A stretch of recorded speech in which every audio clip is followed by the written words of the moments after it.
And joining me now for more on this conversation, North Carolina Congresswoman Deborah Ross, a member of the House Ethics Committee and vice-ranking member of the House Judiciary Committee. Congresswoman, thanks for joining the show. I mean, it is a laundry list of some pretty egregious campaign spending, but let me be clear, campaign money spent personally by Congressman Santos. You just heard Julie Sirkin. Congresswoman, talk about that there was support by the GOP, but do you think we're actually at that breaking point now where the GOP may say, you know what, enough is enough? Well, first of all, thank you for having me on this morning. And I want to be very clear. The House Ethics Committee did a thorough bipartisan investigation, and it was a unanimous decision to release this information publicly so that the House could move forward. And as we've seen, the chair, the Republican chair of the Ethics Committee, has already taken action. So enough is enough with George Santos. He has gotten his due process. He did not comply fully with the Ethics Committee. And now it's time for a reckoning. He has been without any remorse and uncooperative, and he is simply unfit to serve in the House and reflects so poorly on our institution. And let's be clear, Congresswoman, not only did the Ethics Committee conduct this bipartisan thorough investigation, which issued a 50-something page report, but within the report, I read that there's been referrals made to the DOJ. Is that something that is standard or happens typically by the Ethics Committee?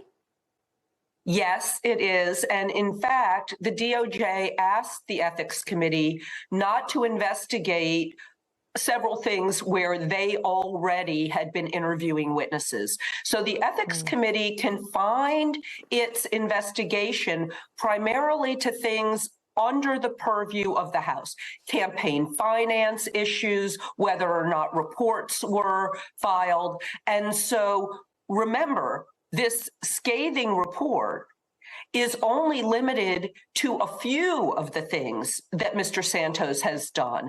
And so we felt an obligation to share with DOJ information that might be helpful in their criminal investigation.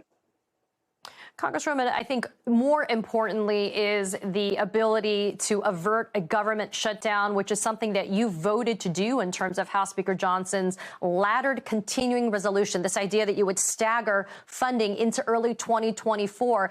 It took the support of Democrats like you to be able to get this bill across the finish line. But what are your concerns about actually getting some more permanent funding to make sure that we don't keep on hitting these government shutdown deadlines every few months?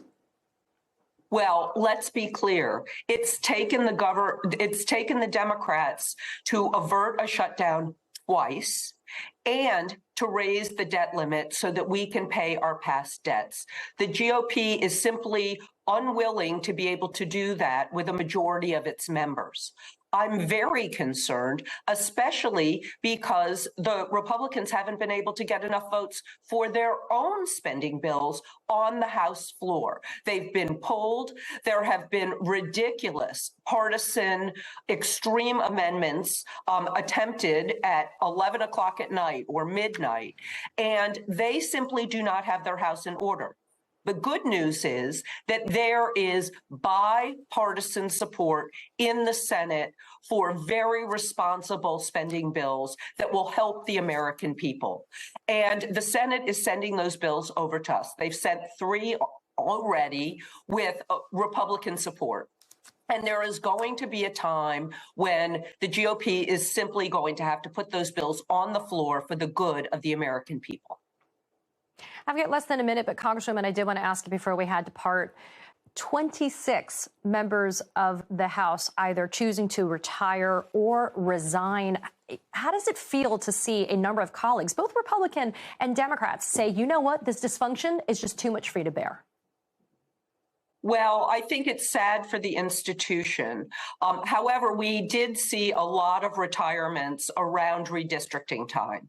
And this also will be an opportunity for a new generation of leaders. It's always sad to lose good members. But there's a lot of energy out there. We saw in this last election, so many people coming to the polls, wanting to have a better government and a better future for their children. And I think we're going to have some fantastic candidates in 2024. Yeah, I think there's this idea that with change can be chaos, but opportunity. And it sounds like you're looking on the positive side of that opportunity. Congresswoman Deborah Ross, as always, thanks for being here. I appreciate you. My pleasure.